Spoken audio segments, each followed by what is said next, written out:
Se oyeron tintineos y susurro de ropas tras él mientras Ginger se preparaba para acostarse. La señora Cosmopilita es muy amable conmigo. Ayer me dijo que había tenido 4 maridos, explicó a Víctor. ¿Qué hizo con los huesos? No tengo ni idea de qué quieres decir, replicó Ginger con voz tensa. Bueno, ya puedes darte la vuelta. Estoy en la cama. Víctor se relajó y se dio media vuelta. Ginger se había subido las sábanas hasta el cuello y las sujetaba como una guarnición asediada dirigiendo las barricadas. Tienes que prometerme, le dijo, que, si pasa algo, no intentarás aprovecharte de la situación. Víctor suspiró. Lo prometo. Es que tengo que pensar en mi carrera. ¿Lo entiendes? Sí, lo entiendo. Víctor se sentó junto a la lámpara y se sacó el libro del bolsillo. No es que quiera ser desagradecida, ni nada así, siguió Ginger. Víctor fue pasando las páginas amarillentas, en busca del punto por donde iba.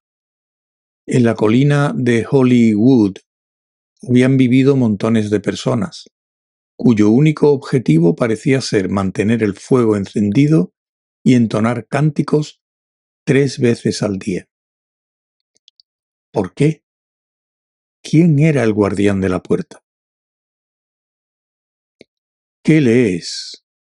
Preguntó Ginger al cabo de un rato. Un libro viejo que encontré hace unos días, replicó Víctor brevemente. Habla sobre Hollywood. Oh.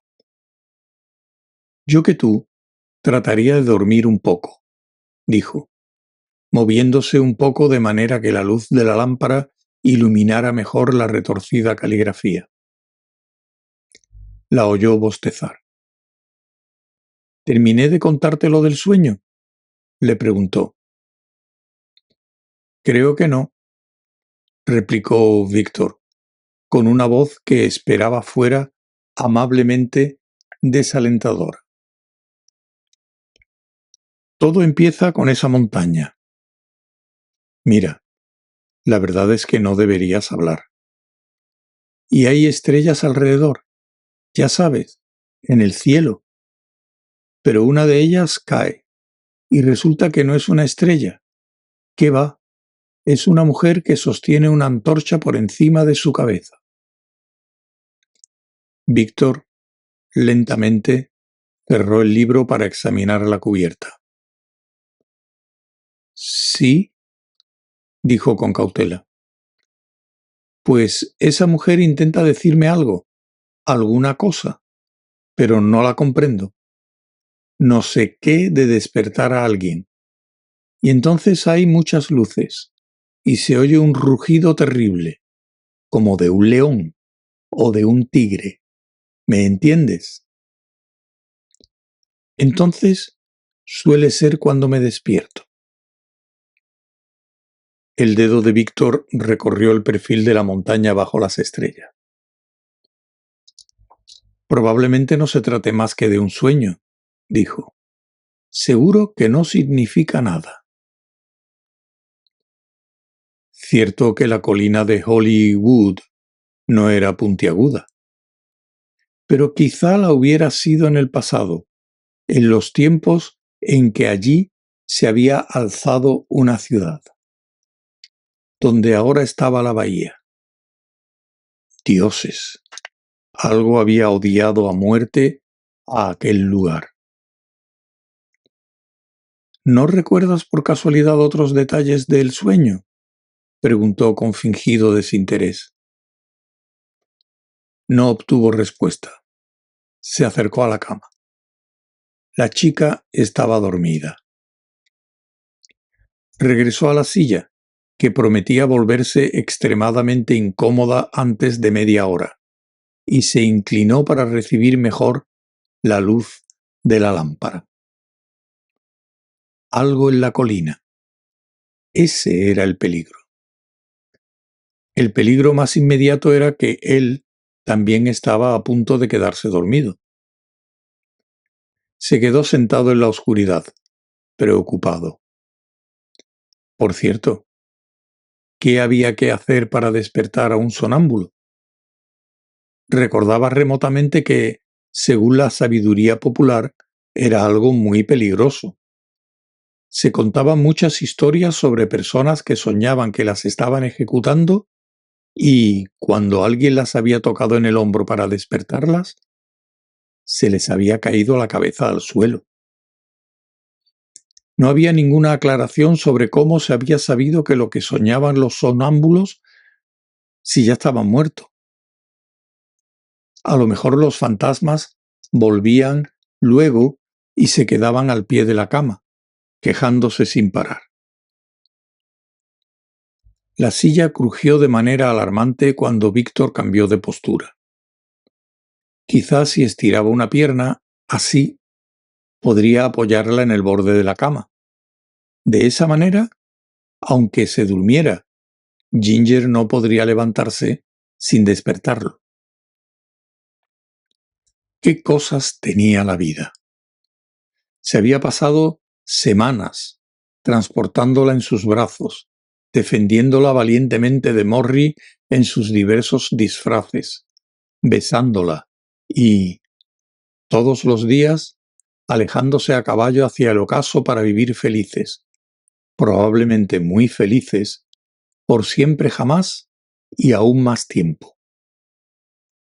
De todos los espectadores que habían visto las películas, ni uno se creería que luego pasaba la noche sentado en la habitación de Ginger, relegado a una silla que parecía hecha de astillas.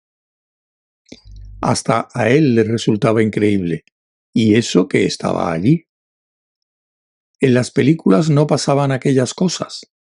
Las películas narraban siempre una historia de pasión en un mundo enloquecido. Si aquello fuera una película, él no tendría que estar allí a oscuras, sentado en una silla dura. Bueno, no estaría allí a oscuras, sentado en una silla dura. Eso por descontado.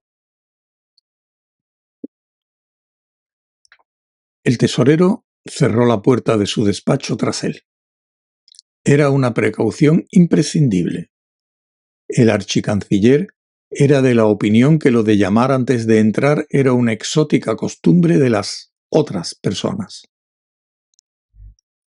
Al menos aquel hombre espantoso parecía haber perdido todo interés en el resógrafo, o como quiera que lo llamara Richter.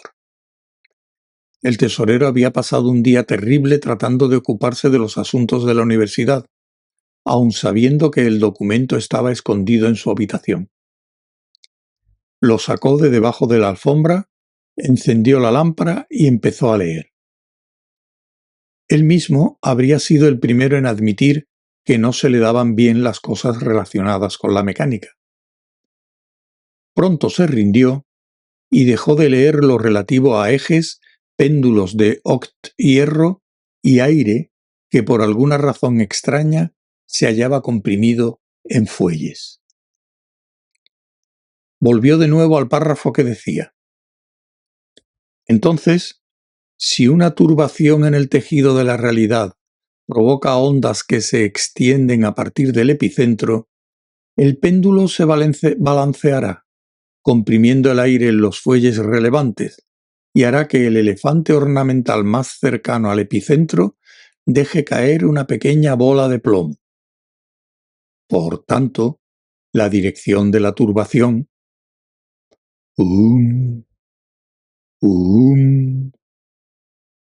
ahora alcanzaba a oírlo incluso desde su estudio. Acababan de poner más sacos de arena en torno al cacharro. Ya nadie se atrevía a moverlo. El tesorero trató de concentrarse y de proseguir con la lectura. Se podrá calcular por el número y la fuerza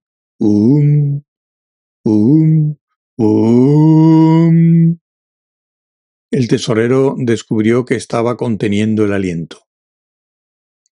De los perdigones expelidos, que en caso de disturbios serios, calculo que pueden llegar a ser plib, hasta de 2 perdigones plib, propulsados a varios centímetros plib, durante el plib, transcurso plib, de plib, plib, mes plib. Gaspard despertó y se puso rápidamente en lo que esperaba que pareciera una posición de alerta. Alguien estaba gritando, aunque educadamente, como si pidiera ayuda, pero solo si no era demasiada molestia. Subió los peldaños con un rápido trotecillo. La puerta estaba entreabierta. Terminó de abrirla con un golpecito de la cabeza. Víctor estaba tendido sobre la espalda, atado a una silla. Gaspard se sentó junto a él y lo observó con atención, por si hacía algo interesante. ¿Qué? ¿Estamos bien?, preguntó tras un rato. No te quedes ahí sentado, idiota. Desátame estos nudos, gritó Víctor. Puede que yo sea idiota, pero advierto que no estoy atado, señaló Gaspard en tono amable. La chica te ha dado el esquinazo, ¿eh? Debí de quedarme dormido un momento, replicó Víctor. Un momento lo suficientemente largo como para que ella se levantara, cortara en tiras una sábana y te atara a la silla, analizó el perro. Sí, de acuerdo, de acuerdo. ¿No puedes roer las cuerdas o algo así? Con estos dientes, ándale. En cambio, sé quién puede hacerlo, sonrió Gaspard. Oye, no creo que sea una buena idea. No te preocupes, volveré enseguida, lo interrumpió el perro. Salió trotando de la habitación. Quizás sea un poco difícil de explicar, le gritó Víctor, ansioso. Pero el perro ya estaba bajando por las escaleras y deambulaba por el laberinto de pasadizos y callejones que había tras los edificios del siglo del murciélago frugívoro. Trotó hasta la alta verja.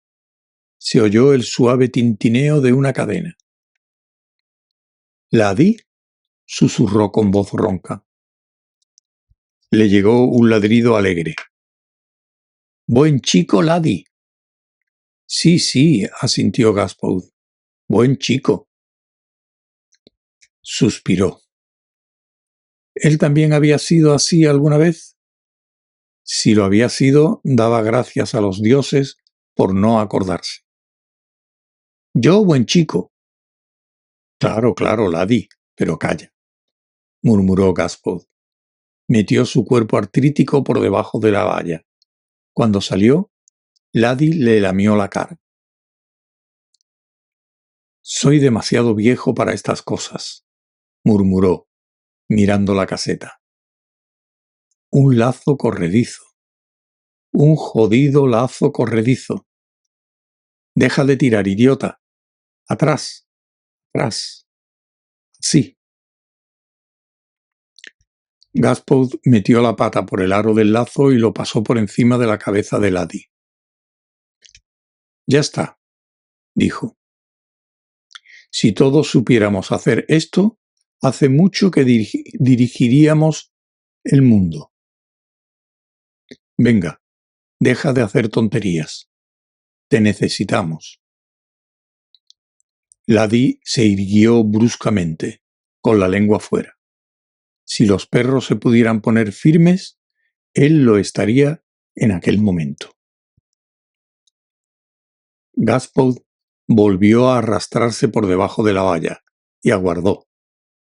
Alcanzaba a oír las pisadas de Laddie al otro lado, pero el gran perro parecía alejarse de la verja. Se oyeron... ¡No! —siseó Gaspard. Ven conmigo. Se oyeron más pisadas aceleradas y luego algo silbió por el aire. Laddie saltó la alta valla e hizo un aterrizaje de 10 puntos ante él. Gaspard consiguió sacarse la lengua del fondo de la garganta. «Buen chico», murmuró. «Buen chico». Víctor se sentó y se frotó la cabeza. Cuando se cayó la silla, me pegué un buen golpe, explicó. Laddie lo miró, expectante, con los restos de la sábana entre los dientes. ¿A qué espera?, preguntó Víctor. Tienes que decirle que es un buen chico, suspiró Gaspard. ¿No prefiere un trozo de carne o un azucarillo o algo así? El perro sacudió la cabeza. No, solo dile lo buen chico que es. Para los perros es mejor que pagar en metálico. Sí, bien, de acuerdo. Buen chico, Laddie. Laddie empezó a dar saltitos, emocionado. Gaspard maldijo entre dientes. Lo siento, dijo. Es patético, ¿no? Buen chico, busca Ginger, indicó Víctor. Oye, eso lo puedo hacer yo, se apresuró a señalar Gaspard a la desesperada, mientras Laddie empezaba a olisquear el suelo. Todos sabemos dónde ha ido. No es necesario que... Laddie salió corriendo por la puerta, pero con toda elegancia. Se detuvo al pie de las escaleras y lanzó un ladrido ansioso de «Seguidme». «Patético», repitió Gaspard, deprimido. Las estrellas siempre parecían más brillantes en el cielo de Hollywood. Por supuesto, el aire era más claro que sobre Hank y no había mucho humo, pero aún así parecían también hasta más grandes y más cercanas, como si el cielo fuera una gigantesca lupa. Laddie recorrió las dunas como un rayo, deteniéndose de cuando en cuando para que Víctor le diera alcance. Gaspard los seguía a cierta distancia, con paso tambaleante y respiración entrecortada. La pista llevaba hasta la hondonada, que estaba desierta. La puerta se había abierto ya unos 30 centímetros. La arena en torno a ella estaba pisoteada. Eso indicaba que, hubiera salido o no, Ginger había entrado. Víctor la miró.